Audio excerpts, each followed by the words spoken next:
اللہ جب کسی سے ناراض ہوتا ہے رزق نہیں چھینتا، آب و دانہ بند نہیں کرتا، سورج کو حکم نہیں کرتا کہ اس کے آنگن میں روشنی نہیں پھیلانی، چاند کو نہیں روکتا کہ تیری کرنیں اس کے ویڑے میں نہیں پڑنی چاہیے، بلکہ اللہ جب کسی سے ناراض ہوتا ہے سجدوں کی توفیق چھین لیتا ہے۔ سجدوں کی توفیق چھن گئی تو پھر سمجھو اللہ ناراض ہے، اللہ راضی نہیں ہے۔ اور اگر سجدوں کی توفیق نصیب ہو جائے، کسی نے واصف علی واصف مرحوم سے پوچھا تھا کہ کیسے ہمیں پتا چلے گا کہ ہماری نماز قبول ہو گئی ہے، تو انہوں نے کہا تھا ایک نماز کے بعد دوسری عطا ہو جائے تو سمجھ لو پہلی قبول ہو گئی ہے۔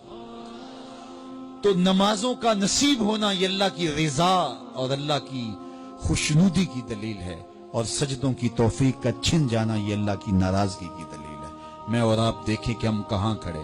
دیکھیے دولت تو کفار کو بھی ملتی ہے، اللہ دولت اسے بھی دیتا ہے جس سے راضی ہے، اسے بھی دیتا ہے جس سے نہیں راضی، لیکن سجدوں کی توفیق اسے ہی دیتا ہے جس پہ وہ راضی ہے۔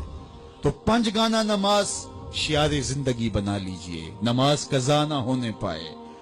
قیامت کے دن بے نمازی اس صف میں کھڑا ہوگا جس صف میں نمرود کھڑا ہوگا، جس صف میں حامان کھڑا ہوگا، قارون کھڑا ہوگا، شداد کھڑا ہوگا۔ مجھے بتائیے ہم میں سے کوئی یہ گوارہ کرتا ہے ہم اس صف میں کھڑے کر دیے جائیں جہاں دشمنان خدا کھڑے ہوں؟ آج کوئی نماز پڑھے یا نہ پڑھے، حشر کے دن حکم ہوگا کہ اللہ کے حضور سجدہ کرو۔ ہر کوئی سجدہ کرنا چاہے گا، جو نہیں پڑھتا وہ بھی کرنا چاہے گا، لیکن بے نمازی کی کمر اکڑ جائے گی، وہ آرزو رکھنے کے باوجود سجدہ نہیں کر پائے گا۔ قرآن بتاتا ہے کچھ لوگ جہنم کو دھکیلے جا رہے ہوں گے، انہیں کچھ لوگ پوچھیں گے ما سلککم فی سقر، تم جہنم کو کیوں جا رہے ہو، کیا ہوا تمہیں؟ تو وہ جواب میں کیا کہیں گے؟ لم نک من المصلین، ہم نماز نہیں پڑھا کرتے تھے۔ سب سے پہلا حساب قیامت کے دن جو بندے سے لیا جائے گا وہ نماز کا لیا جائے گا۔ پہلا سوال بندے سے یہ ہوگا۔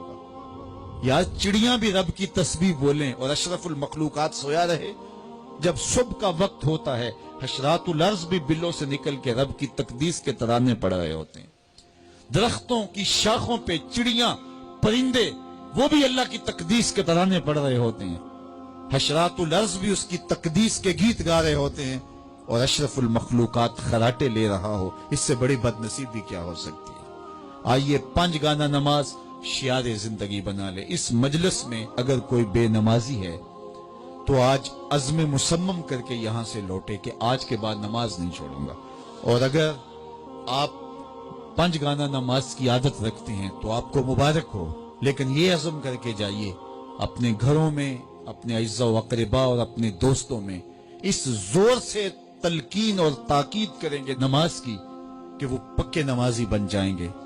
بندہ بندگی سے سجتا ہے، زندگی آمد برائے بندگی، زندگی بے بندگی شرمندگی۔ اگر زندگی میں بندگی نہیں تو زندگی کے پلے ہے کیا؟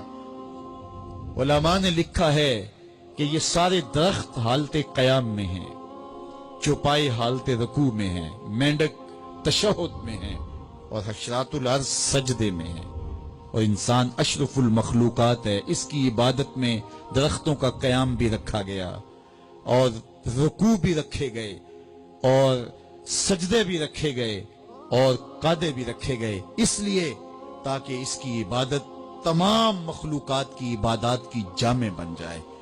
لیکن یہ اس کے باوجود اللہ کے حضور سجدہ ریز ہونا پسند نہ کرے تو بتائیے کیسے رحمتیں اس کے اوپر اتریں گی؟ خوش نصیب تو وہ ہیں جو 5 گانا نماز ادا کرنے کے بعد تہجد بھی قضا نہیں ہونے دیتے، سجدوں سے اللہ کے حضور حاضری پیش کرتے ہیں۔ سب سے زیادہ بندہ اللہ کے اس وقت قریب ہوتا ہے جب سجدے میں سر رکھا ہوا ہوتا ہے۔